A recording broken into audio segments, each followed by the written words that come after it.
My special guest tonight made his name on Monty Python. That alone will guarantee him a place in the history of modern comedy. But he wasn't satisfied with that. He created Basil Fawlty and Fawlty Towers. It was voted the most popular television programme of all time in a poll organised by the British Film Institute. He's a filmmaker, best-selling author of self-help books, and a successful businessman. His latest venture is a new 4-part series on the human face, which started this week on BBC One. Now, before we meet him, let's be reminded of his wonderful talent to make people laugh. I would like you, if you would, to look closely at this picture. Hell is a purely voluntary organisation. 10 shillings will maintain a wreck for 2 weeks. It's a stiff, bereft of life, it rests in peace. If you hadn't nailed it to the perch, you would be pushing out the daisies. I look down on him because I am upper class. You pompous, stuck-up twerp! Apologize! You're a naughty boy! I'm really, really sorry. I apologise unreservedly. If you're going to grope a girl, have the gallantry to stay in the room with her while you're doing it. Au revoir. You speak French, too.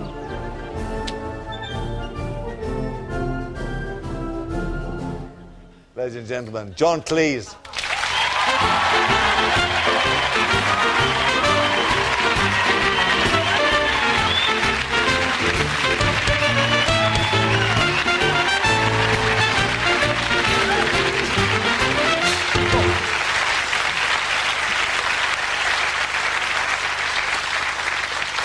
How are you? I'm old and tired, but happy. Old and tired. Well, very old. I mean, that first clip about hell, I have no recollection of that. That was from the David Frost programme that you did all those years ago, yeah. I've absolutely forgotten. Yeah, Isn't have it you? extraordinary? I was going to say to you, when you see those tips, you get as much enjoyment out of them as the audience obviously do. Yeah, if they're funny and if I've forgotten them. But I mean, you had, for example, one of the things I can't watch now is the German episode because there's 3 terrible bits of business in it, and you had one of them in that. Really? When the moose drops on my head, if you watch it, I mean, I shouldn't be saying this, but if you watch it, you can see I'm waiting for it. And then in the same episode, when the fire extinguisher goes in my face, I'm waiting for that. And then there's another bit of business, same episode, where dear Manuel straightens up into a frying pan. It's terrible. And nobody's ever noticed. But it's the best television programme of all time. Oh, but yes, ever since the world began. In the history of the universe. On any planet. And nothing will ever catch it. No, exactly. Well, I mean, that's been decided by the British Film Institute. 3 votes to 1. Won by a long, long way, and deservedly so too. Looking back at your career, it's very interesting because there's this wonderful subversive element that runs right the way through all your films. And yet you come from Western Superman. I mean, isn't another contradiction in terms? Here's the subversive in Western Superman. Well, you have to be in Western Superman. At least you did when I was growing up. In fact, my favourite school report was history. He indulges in subversive activities at the back of the room. That was from Mr. Rittmarsh, who was a history teacher who could not pronounce his L's properly, and was unfortunately teaching the 17th century, so he had Roundheads and Loyalists, and Restoration. But he and I kind of liked each other, but I didn't listen much.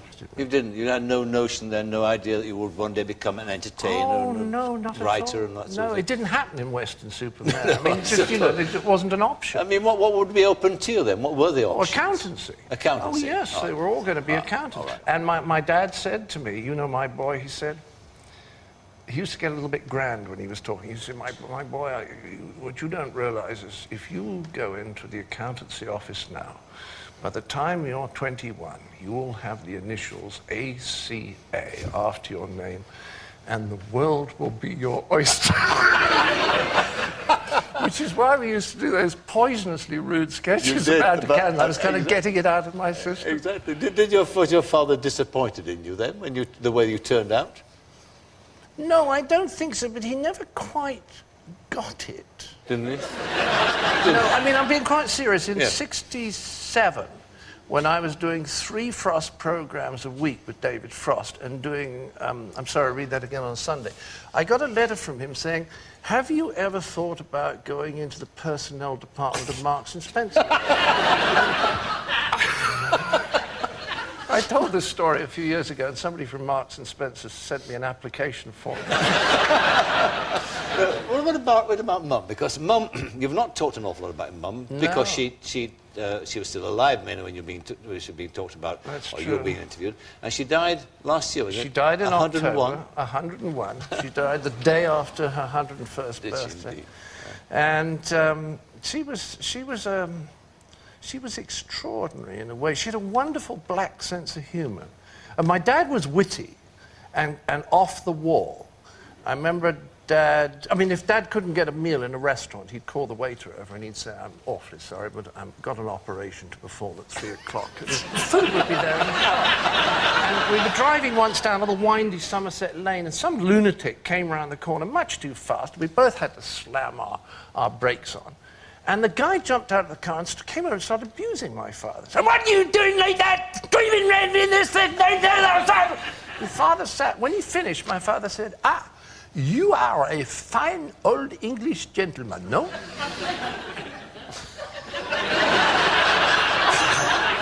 guy looked at him for about 30 seconds and says, matter of fact, I am, yes. So that was my dad's sense of humour. My mother's sense of humour was extraordinarily black. And when, for example, she was quite a depressed woman. She had a lot of depression in her life. And she would ring me up and start going through all the things that were, bad about her life. And, as you get older, there are a lot of things that aren't very nice. But it's frustrating because you want to make them feel better. And you can't sort of say, well, have a double scotch and shape up, It's kind of...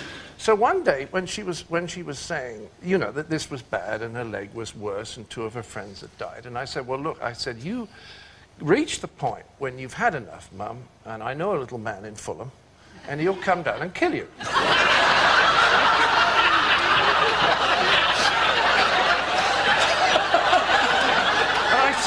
I think I said it out of a kind of desperation, because there is this stunned silence from the other end, and then she starts howling with laughter. Laughs and laughs and laughs. So from then on, if she started to get depressed, I would say, shall I call the little man in Fulham? And one day I said, the little man in Fulham has died, so I'm going to have to find someone. And she just went on and on. But it's a very protected and cosseted atmosphere you lived in too, Oh, wasn't it? yes. I mean, your parents had you late on in life. And, Very much later. I was a mistake. I mean, they'd been married 13 and a half years by the time I came That's right, along. and you were the only child as well. Only child. So you grew up with a lot of sort of love and attention, I assume. Did your mother ever lose that feeling that you were always a small child? And that... No. Oh, no, I remember when my last term at Cambridge, and I was very nervous about the criminology exam, because I'd switched to criminology very late, and they give me this book, and they say, if you know this, you should get through. But I was still quite scared, and I went into the criminology exam. I knew I'd got the other 4 papers okay. And I sat down, and, I looked at the paper, and you just go, oh, great, I passed. I know these, and I wrote the answers out, and I went and telephoned her, and I said, Mum, I got the criminology paper. And I passed, and that means I got my degree. And she said, you remember the greeny brown socks that you took back at the beginning? So that's, it was greeny brown socks. Yes, was the sort of way in which we related most of the time. I don't think she ever quite got what I was saying. Python was a total mystery to her. Was it? But she quite liked, I'm sorry, I'll read that again. But of course, she did the radio advert for Life of Brian, didn't she? Yes. Do you remember that? Because I remember the last time I talked to you in the 70s, we talked about it. It was wonderful. Oh, it was wonderful. That's right. I wrote these with everyone did one. Michael Palin had his dentist do. That's right. And I did one with Mother saying. And what did she say? She said, this is John Cleese's mother, and I'm in a home in Weston-super-Mare, and my son's got a movie coming out called Life of Brian, and if it's not a success, he won't be able to afford to keep me in the home, and that'll kill me. And then she laughed at the end, which was lovely, so we kept the laugh on. And she won, you won't believe this, she won the Dada Award and came up to the Dorchester Hotel and went up See and what they were for? received it in front of 800 advertising people who gave a standing reception from Lord Snowdon. Now, what about when all this growing up? What did sex play a part at all in your life? I mean, as a young teenager, I mean, were you? You have to be joking. We're talking about Western Superman. Well, that was the second line of my inquiry. But, I mean, was it available? I mean, did you know about it? I mean, I love the part of the interview when I get to this subject. It's there. I was such a late starter, sex-wise, that I'm embarrassed by it. I will write down on a piece of paper how old I was. Anyway, it was in the Station Hotel, Auckland, New Zealand. How old were you? That I broke my duck. I will never be able to do this. How old? 24.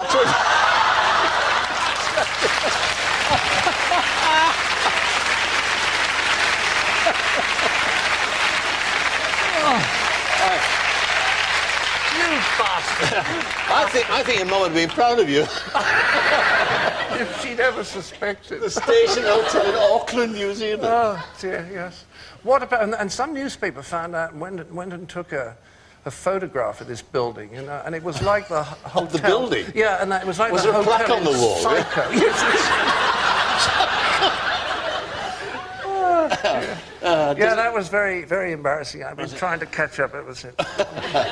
All right. So, in spite of mum and dad, and in spite of passing your examinations at university, yeah. In fact, you ended up in showbiz. I mean, while you were at university, you went to Footlights. Yeah. Again, what's strange again reading about you? I mean, I think I'm right in saying that when you got there, you were attracted to the notion of these people who are doing Footlights, but there I wasn't. You were This not? is the weird thing. I mean, I went up to the Footlights stall my first term, where there's all the societies, where you're potholers, you know what I mean, and the gliders and the people who want to play cards, they all have a little stall.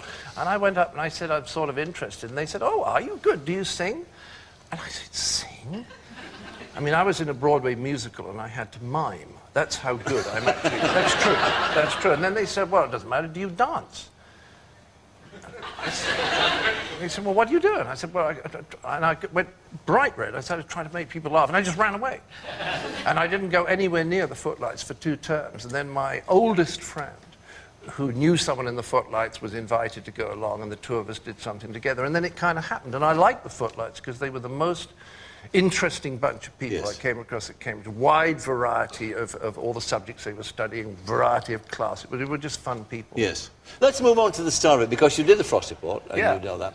And then... I was thinking of that today, because I have to say, because I know you, I thought, why am I not feeling any nerves? I thought, am I dead? You know, no, I'm not dead. Because I remember 35 years ago in this building, 1966, I started doing television with dear Ronnie and David, and a great bunch, but I was so scared. We used to do live shows at 8:30 to 14 million people. And I remember how scared I used to get. I remember I used to go and have a pee about 6 times before the show. And I remember standing there once thinking, if I was going into the arena with a bull, I couldn't be any more frightened than I am. It was extraordinary, you know, the fear. Yes. And when I got my first sketch done, I was so happy that I got through it. I totally forgot I was in the next sketch, never turned up for it. It was like, dear Bernard Thompson, excuse me. And then Python, of course, and that was the start of it all, wasn't it? I mean, Yeah. It was extraordinary, wasn't it, when you look back at it? I mean, had you any idea when you started out on that you were going to change comedy? Oh, don't know. We knew we wanted to do something different. But I always remember, excuse me, saying to Michael, when we were in the changing rooms, I always call them changing rooms. Michael Palin. Yeah, Michael Palin. I remember saying to him, just before we recorded the first show, do you realize we could be the first people in history to do a whole comedy show to complete silence? And he said, I was thinking exactly the same thing. And then we went out and we heard Jonesy and Chapman doing the first sketch, and ever so slowly people started to giggle. Yeah. And I sort of looked at Mark and we thought, well, maybe we're all right. It became a monster, didn't it, in a sense? I mean, the spin-offs from it, the cult surrounding it, and to this very day as well it exists, doesn't it? Yeah, I kind of understand it, because we all felt the same about The Goon Show. I mean, I used to listen to The Goon Show in the 50s as a 16-year-old, and I used to listen to the first program. Then 2 days later, I'd listen to the repeat with my head against the radio so that I could pick up the 4 jokes that the audience laughter had drowned out. Yes. So I understood the enthusiasm. Yes. And I think it's something to do with the fact we were saying to a lot of younger people, don't take it all so seriously. You know what I mean? It's all fairly crazy. And you know that when you're a teenager, and then you kind of forget it as you get into your 20s. Then as you get older, you remember, oh yes, the whole place is a madhouse, yes. you know. Yes. And then you sort of, and we often notice that the people who like Python best were either people who were sort of under 22 or 23, or people who were actually over 65 who thought it was hysterical again. Let's have a look. Let's be reminded, actually, of the team at work there. And this is a clip, not from Python itself, but from the movie you made, the Life of Brian. Oh, yes. You like The Life of Brian, don't That's you? my favourite, yeah. Why is it your favourite? I think it's the best, and also we were making jokes about kind of important subjects, you know? Yes. I mean, it's best when jokes are usually about something important. Something that matters. Something that matters, yeah. Okay. Well, let's have a look at to be reminded. Very funny. It's very funny.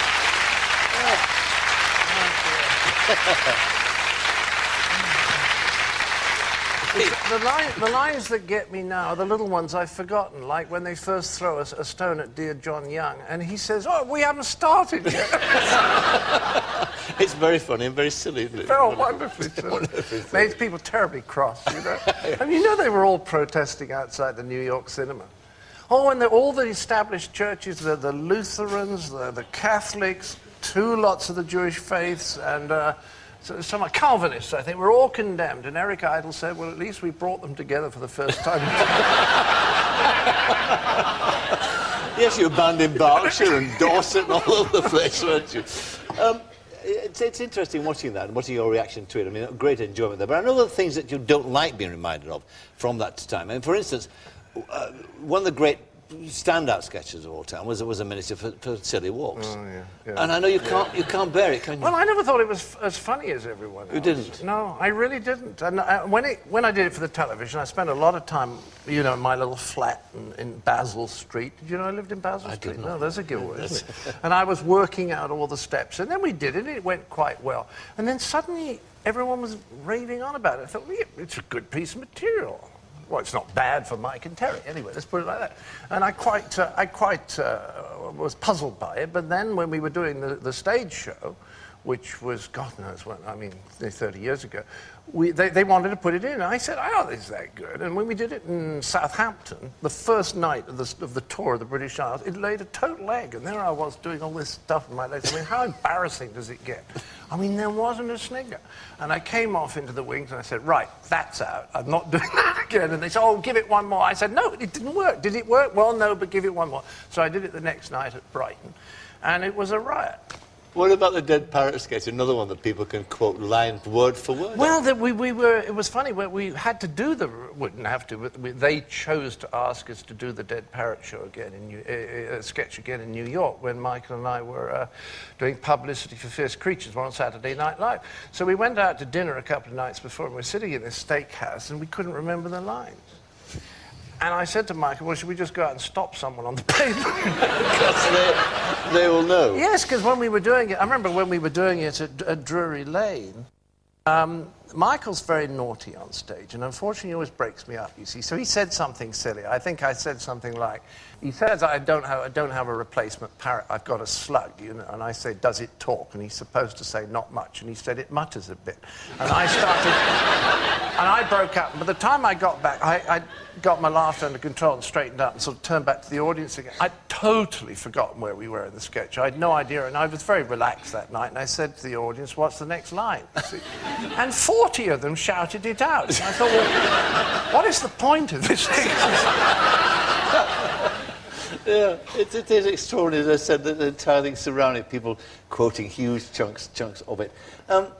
What was the dynamic of that team working together? Because I know that you have a particular fondness for Michael Palin, and you've said that to me. Yeah, Michael and I have always got on. We're kind of sort of natural pals. When you did Desert Island Discs, for your luxury, you chose Michael Palin to take to it, and Sue Lawley said stuffed, and you said if necessary. If necessary. Well, it would save having a radio, because Michael does talk a lot, you know that. What about the again, going back to the dynamic of it, what about the problem there must have been, too, of working with Graham Chapman? I mean, I like Graham, a nice man who didn't like Graham, except he was an alcoholic, of course. Yes. Did that affect the process? Yes, because the first series he wasn't a drinker, and it all happened very, very, very fast indeed. I can still remember we were shooting the first Python movie, and we couldn't find a script. And Graham wasn't in the caravan, and Michael said, oh, Graham's got a script. And opened up this little suitcase that Graham carried with him everywhere. We opened it up, and I saw Michael kind of get like that. And I said, what? And he was looking at this bottle of vodka, which was half empty, and he said, that was full this morning, and this was about 10:30. So that's when we knew Graham was in trouble. But we were awful cowards. We never confronted each other on anything. Yes. And, I mean, Michael has a wonderful story which he told at Graham's memorial service, which was a glorious event, full of people crying, and then Roy was laughing, then crying. It was just like those things should be. And he told this wonderful story about how he would go and pick Graham up every morning, take him from Hampstead into rehearsal. But Graham was always late. And you know he was gay. Yes. And had a grand stable of companions. So Michael would come and press the button, and nothing would happen for a bit, and then window would go up upstairs, and a nice-looking Chinese boy would look at him, and he'd go away, and then a nice-looking Nigerian boy would look at him, he'd go away, and then a nice-looking Indonesian boy would look at him. Finally, Graham would appear and say, oh, hello, Mikey, I'll be down in a moment. And then Michael would sit there and read the paper, and 25 minutes later, Graham would come down and get in the car. Never a word of apology. Mike would never say why, and drive off again. And at the memorial service, Michael said, and I like to feel that Graham, who died 4 weeks ago today, is actually with us here this afternoon. Or rather, he will be in about 30 It's one of the greatest jokes I ever heard. The roof came off.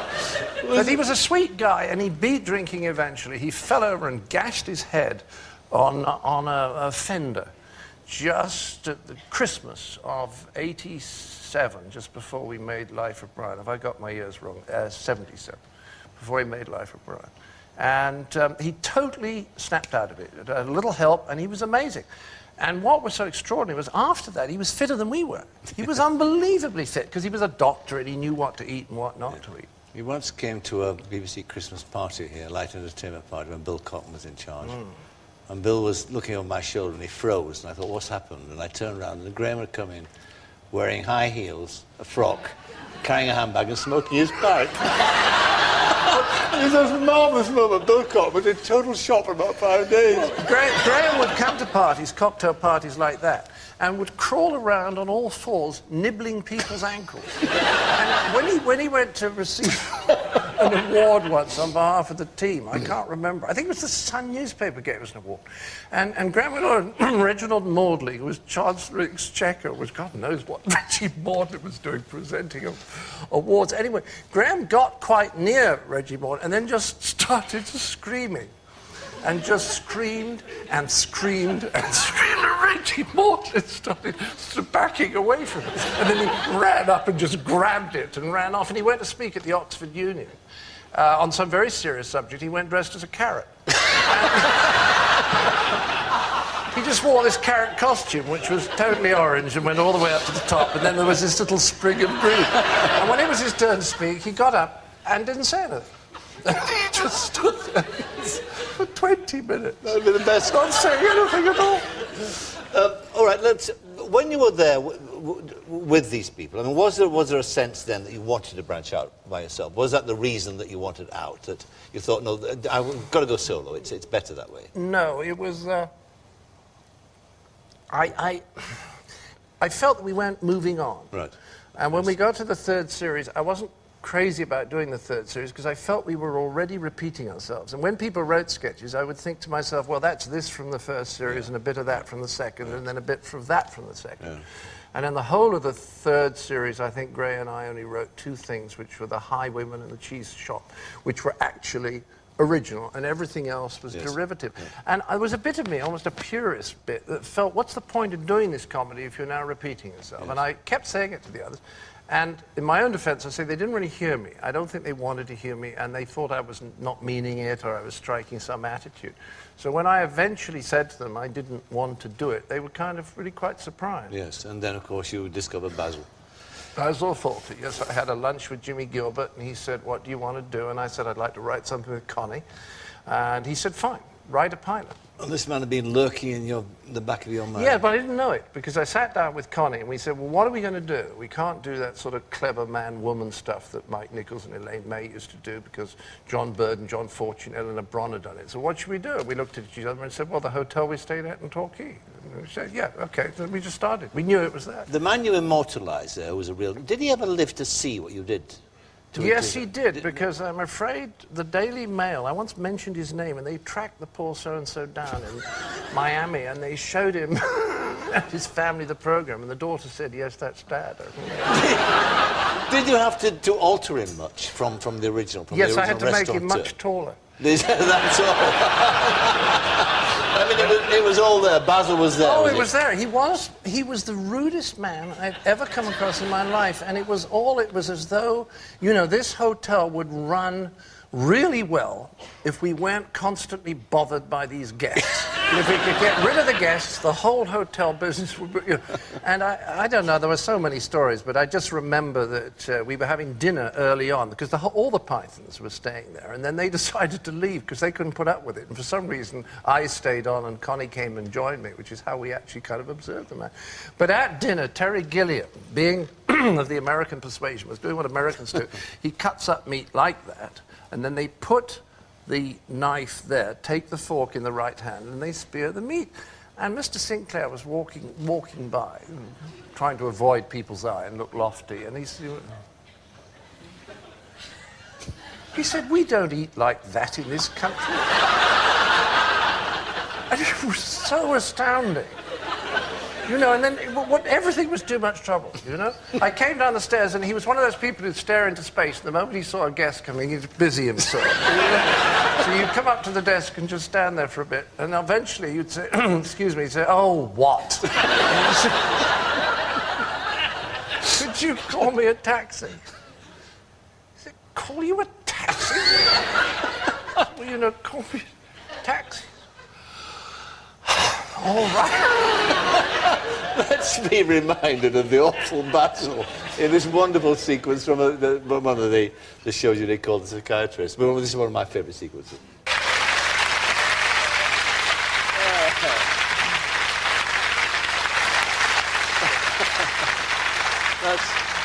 That's faultless. There wasn't anything wrong with that, was there? No, that was good. That was good. Wonderful. But I had the energy in those. It had the lot. I mean, it's a very funny script to start with, and it was wonderful a good script, situation. But the team was so good. Oh yes, know? it was flawless. Well, all the Prue ensemble and playing. Yeah, and they were wonderful. I mean, Ballard Barkley, who was not with us anymore, was a wonderful, wonderful actor. Yes, it's perfect, and it stands the test of time. You see, I think it does at the moment, but they all date eventually. Do you think so? Oh yeah, I do. What about the plot lines for Fawlty Towers? I mean, the Kipper and the corpse and that sort of thing. Where do you get that kind of inspiration from? Well, we used to ask people, and I had a friend called Andrew Lehman who'd worked in the restaurant business, and I knew he'd worked at the Savoy. And I said, Andrew, what was the worst problem you had at the Savoy? And he said, getting rid of the stiffs. And your heart leaps with joy because he's just given you a 30-minute episode with one comment. And I said, well, what happened? And he said, well, the trouble was, you know, trying to get them into the service lift before any of the guests. It's all absolutely true. And I'm afraid what he told me was a lot of elderly folks who didn't have any relations left would go into the Savoy Hotel and take a few pills and not wake up in the morning because they knew that the Savoy would handle it beautifully. That's rather touching. No, I mean, after you did 40 Towers, I suppose you looked around for a different branch of a different change of direction. Well, I thought I can't spend the next 25 years entirely doing interviews about it, so I thought I'd better find something else to do. So you made a blockbuster movie. I mean, eventually, but a long time, 7 years later or something. Yeah. Fish Called Wanda. Fish Called Wanda. Yeah, I mean, and that, of course, that again, in that you perfected this repressed Englishman, didn't you? This guy who comes up against the American culture, if you like, which is so very different. It's something that's interested you, isn't it, for a long time? Fascinated me, and I don't. What is it particularly that fascinates Well, I tell you what it was. It was a very strange thing, and I've been, you know, I believe in all this, you know, early experience stuff, or at least I believe it to some extent. I think it can be wildly exaggerated. But I had an odd experience. When I was at Clifton, I was in the cricket team, and we were playing at Lord's right at the end of the year. When we were all saying goodbye in the dressing room at the end of the match, there was an American there, I still remember his name, Jim Wickenden. And I liked Jim, and I always got on well with him. And I said, well, I said, Jim, we may not ever see each other again. And he just gave me a hug. It's funny, I feel touched by it. And at that moment, I thought, this is a better way. This is a better way than all that English distance and inhibition. Is that because, I mean, was there no physical contact in your family? Oh no, with my father a little. My father a little. But my mother didn't want me to kiss her because it spread germs. That was... Really? Yeah. And, you know, at Clifton, if you put your arm around someone, it was obviously you were homosexual. You were taken off to be flogged. Yes. So there was... and you know, the thing about homosexuality, it was worse than anything. You know, you could burn down a building with 30 people in it. It was kind of high spirits. But, you know, homosexuality, I mean, forget it. I mean, this is the end of the world. This is the ninth circle of hell. This is the all accounts to that line in Fish Called Wanda about we're embarrassed all the time. That's why we're dead. That's right. That's what you say, isn't it? Well, I don't know if I say this in the film, but I've often said that a nice middle-class person, their main ambition in life is to get safely into their grave without ever having been embarrassed. You know, and if you get through life and you've never been embarrassed, you can think, whew, I made it. Somehow, I've accomplished something. That's right, I've really accomplished something. All right, let's be reminded now of Fish Called Wanda, which we talked about there. This film made a lot of money. I mean, it made a fortune. It was hugely successful. And those were the days. And, well, and you did a nude scene in it. Yes. Well, the easiest way to get people into the cinema. That's what frankly, we thought. It was That's cynical. what I thought it was. Yeah, It was a cynical ploy. Yeah. All right, well, let's have a look at the cynical ploy then. Here we are in Fish Called Wanda. Tak, lekko. Archie, Yeah? Are you rich? No, I'm afraid not. What about the house? Well, that's Wendy. She's the rich one. Oh. Jest silu благодатня созвущий слов живу, и душит непонятня святая прелистовая. И души, как бремя скатит, сомнение далеко, и верится, и плачется, и так легко.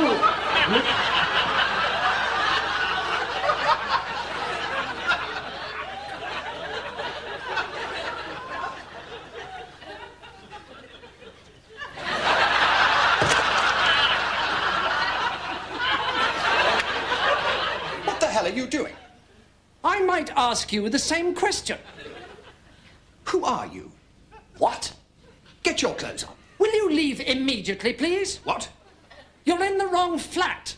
This flat belongs to Patrick Balfour. He's in Hong Kong and he lent me the key. Now get out. We leased it from the agents last weekend.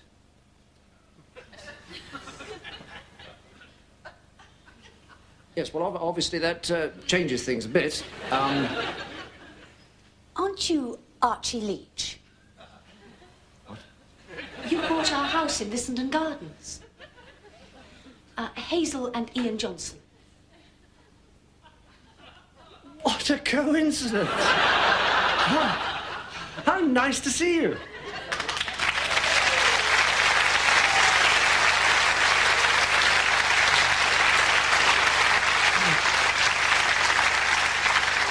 It's funny sometimes tracing where that came from, but my oldest friend told me a story that I based that on. He'd known a family who had a flat in London, and they very seldom used it. They lived down in Surrey or somewhere, and they gave him a key, and they said, Alan, any time you want to use the flat, you know, do it. He said, well, that's really nice. And 6 months later, he was going to some black tie thing on Park Lane, and he thought, I'll use their flat. So he went in, and he got an evening dress, and then went to the event, and he came back afterwards, poured himself a drink, having a bath, and he heard somebody come in, and he shouted, it's only me. And then there was a pause, and somebody said, who is it? And he said, it's Alan. And they said, Alan who? He said, Alan Hutchison. And there was this pause, and it turned out that the people who'd given him the key had sold the flat.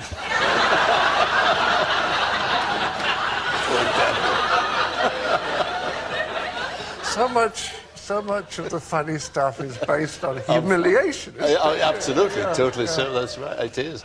Yes, it's the old banana skin joke, isn't it? I mean, that's right. the humiliation of the guy walking down with a suit on, and up he goes in the air, and all dignity has gone. And when Exactly Connie that. and I were writing 40 Tires, and we'd think what we'd do to Basil next, and then we would laugh, and then we would ache for him. You know, we think, oh, poor man. I mean, has comedy, have you found it fulfilling in the sense as you go through life? I mean, have you found it a proper job in a sense? Oh, yes, I think that's- so. And the wonderful moment is on stage when people are laughing, because the trouble about television, you make a television show, and you kind of think, it goes out, you go, and then nothing. Friend calls, and you say, did you see Python last? Oh, no, I forgot, you know? Yes. And then about 4 days later, someone in the cab says, oh, yeah, I saw it. Yeah, it was all right last week. Yeah, I thought it was quite good. Yes. And there's this strange, you sending messages out to the universe and little's coming back. The wonderful thing, obviously, about doing something live is when you see them laugh, it's a tremendous feeling. But I ask you the question because, you know, several people have observed, and you must be aware of it, that since you got involved in all the sort of psychiatry, Robin Skinner, and your third wife, and the books that you wrote, the best-selling books about self-help books, but that somehow you've seemed to try to deny that comedy, that you become, in a sense, when you are that person, boring rather than It's being just the funny man. my best quality is my curiousness. I've always been very curious about the world, and the fact is that when you're doing comedy, you don't learn anything. How do you mean? Well, you don't learn anything. You just do it. It's a skill. I think it's like dear old Steve Davis. You know, you're a wonderful snooker player, and every day you go out and, you know, you do your art, you do your skill. But at the end of it, what have you learned that's new that you didn't know that morning? Yes. If I learn something new, I actually go to bed happy. That's kind of my criteria for days if I've learned something I didn't know or understood something I didn't know. And the trouble with comedy, I mean, with the Pythons, I felt it was a sausage machine. Yes. We do one Yes, I show, and understand. next week we do another show, and next week, and so there wasn't enough variety to it. Yes.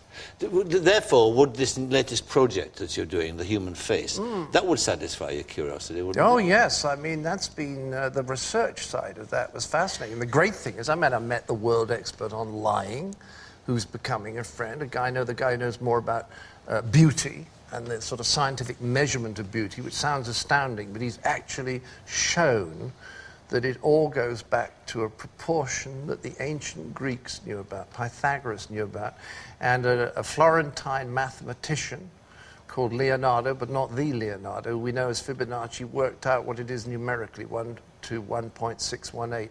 And the extraordinary thing is, for example, that if you are beautifully proportioned, then the distance from the top of your head to your navel is 1.618. If you multiply that by 1.618, it's the same as the distance from your navel to your feet, which is very weird. And that's the same for the proportions of the joints of the fingers. And it's also, for example, that distance, your mouth, 1.618 multiply that by, it's that width. So It's actually extraordinary. It's in flowers, construct it, yes. it's in the shells of snails. And I was telling this to an editor, and the editor said, well, don't you realize that it's the proportions of a frame of film? I said, what? He said, it's 1 to 1.618. So this proportion is out there, and this guy has constructed a kind of grid based on triangles and pentagons that are all 1.618. And you put that on a beautiful face, like Elizabeth Hurley would do it, and it fits it perfectly. And the face can be very, very different and from different cultures. And yet these proportions seem to be somehow built in. In all cultures? Yeah, in all Oh, cultures. I see. It's extraordinary. And this guy's become a friend, so that's exciting. But what about Orwell's observation that by the age of 40, we all get the face we deserve? Yeah. I mean, I'm afraid it's true. It's true. Well, and the obvious question to follow up that, of course, is and therefore, can you tell personality from a face? Yes, with older people, I think. You can. But what I learned from this series is that you really can't tell anything like as much about a person from their face as you think when they're young. For example, if you find a guy and you put up his face and it's a face with the eyes closed together, people will all agree that you can't trust him. There's absolutely no evidence whatsoever that people whose eyes are closed together are untrustworthy, yet we all agree they are. You see what I mean? Yes, it's a sort of mass delusion. I do. But as you get older, and this is how we finish the beauty program, we look at faces and we say, you know, if you're a miserable old sod, you're going to finish up looking like that. And yet if you got the laugh lines and then you can say, that's somebody who's getting their life right. I kind of like them. So I think from 40 on, you can begin to get real evidence about people. And do beautiful people have a better time than me and you? Well, I asked Candice Bergen. Yes. It's a good question, do at the isn't it? beginning. They do at the beginning, but I asked Candice Bergen, and she said her dad had told her when she was very young, he said, careful about being beautiful. Beautiful people kill themselves much more than people who aren't beautiful. And she said, well, thanks for the warning, Dad. Yeah. But there's a lot of downsides to beauty, and my wife's terribly good on this. She says that if you're very good looking, so much stuff comes to you without you ever having to work for it, that you don't learn to develop the other parts of your personality. And the danger then is, of course, when you start losing your looks, you really panic because there's nothing to fall back on. Yes. Whereas people, who've developed other parts of themselves, getting old isn't such a big worry. deal. Yeah. All right. Now the fourth program, the last in the series, we've had one so far this week. That's Fame. It's a very interesting program. Yeah.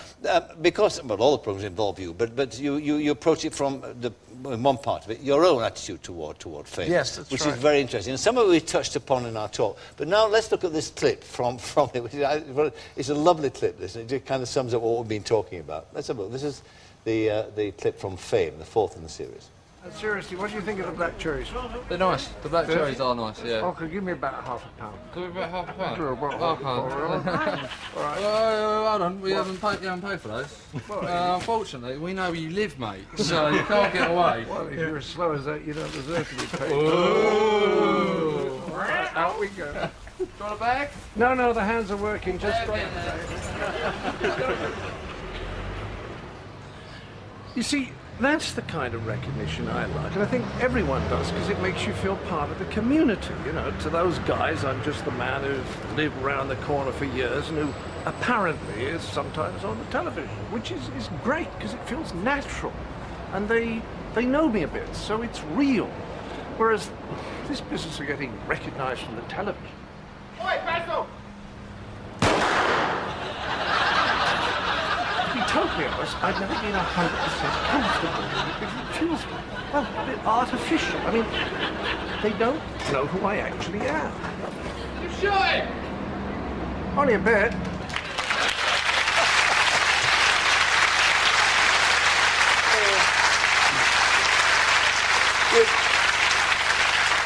You've been wanting to do that for a long time, Well, I've haven't you? been tempted. I've been tempted.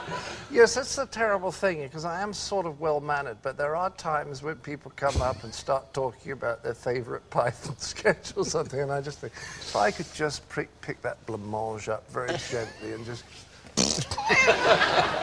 But, I mean, it's something you're not going to get rid of, is it? Oh, no, not in this country. But in America, it's quite different, which is slightly liberating, because for some reason, the Americans just see me as a guy who's done these various things, and Fawlty Towers is amongst them, but I'm not particularly identified with it. In fact, I'm probably more identified with Python, and oddly enough, even possibly with the books I wrote with Robin. So it's like they accept me, for the various things I do, rather than just seeing me as one facet. You made the point in that program that the problem with fame is you can't get rid of it, you can't give it away. No, you can't switch it off. You can't switch it off. That's the problem. Why would you want to? Because at the beginning it's terrific. Yes. You know, at the beginning you get recognised, you feel wonderful. Your little ego swells up and you feel all warm and happy. And then it goes on. That's what happens when your little ego swells up.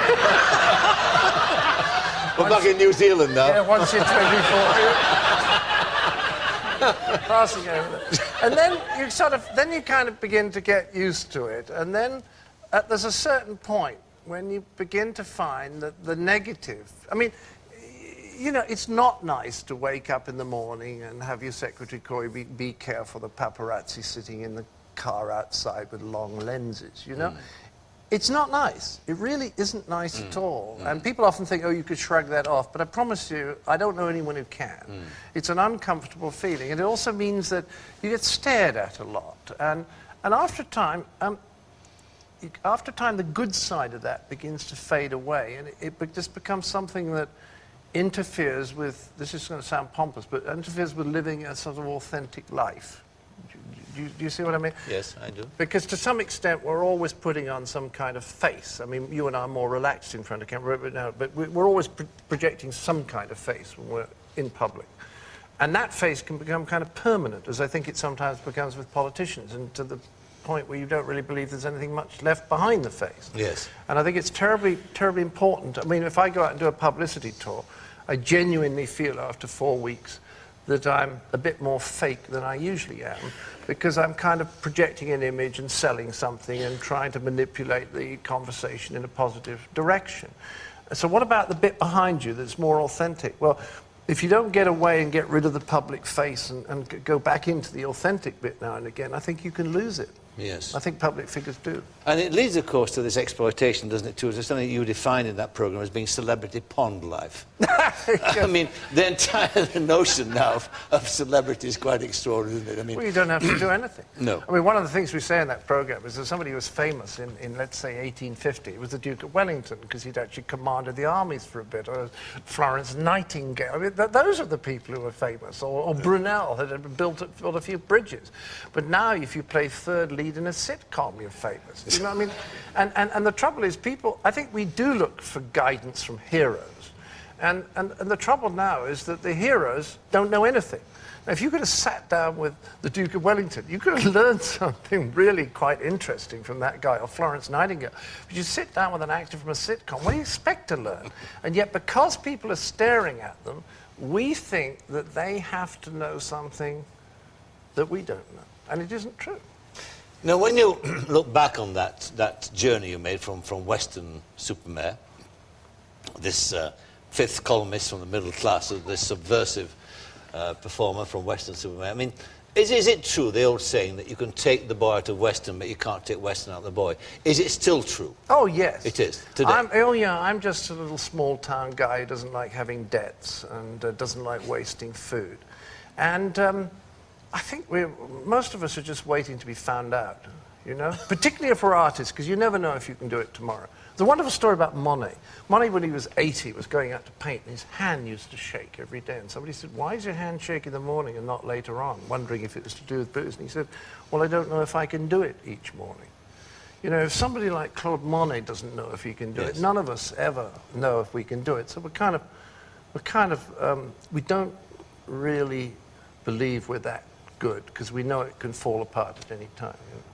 And are you going to grow old disgracefully? Yes. Alice Faye and I decided when we get to 85, it's to hell with it. It's going to be drugs, orgies, you know, a lot of cream. Yeah. I mean, just... Yeah. Perhaps you might go to New Zealand again. And celebrate. The station hotel. The station, I'm going to go there, make a pilgrimage. It was here, and he was 24. But, and finally, what of the future? What are you looking at? What's the next step? Are we going to make more movies? Or, I mean... No, I love doing movies when they're short and sweet. I mean, because you work 12, 14-hour days now, and that's a grind. You do 3 weeks of that, and they want you to do a close-up at 8 o'clock. You're not doing work that you're very proud of, I find. But I'm just kind of always been curious about my best quality. I've always been curious about why we're here, and I actually think there may be some something, some reason we're here, and that's what really interests me now. So I'm just going to hang around and probably become very disillusioned. But then I have a little ranch with 50 animals on it: horses, birds, chinchillas, rats, alpacas, goats. And that's a pretty nice place to spend my time. And they don't know you as Basil Fawlty, do they? No, no. Although I'll tell you something, you won't believe this. You really won't believe this. I have a Mexican working for me. I promised you. Eh? Manuel. It's true. John Cleese, thank you very much indeed. John Cleese.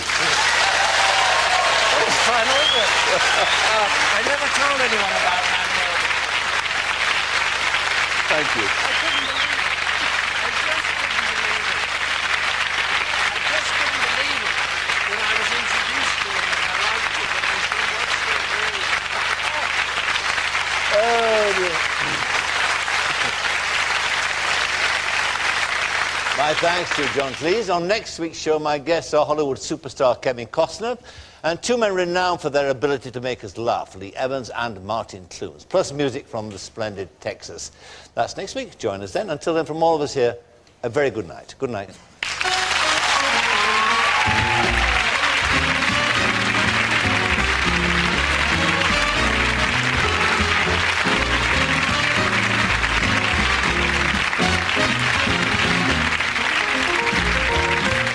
We're off to the Big Brother house next here on BBC One, all in the name of comic relief.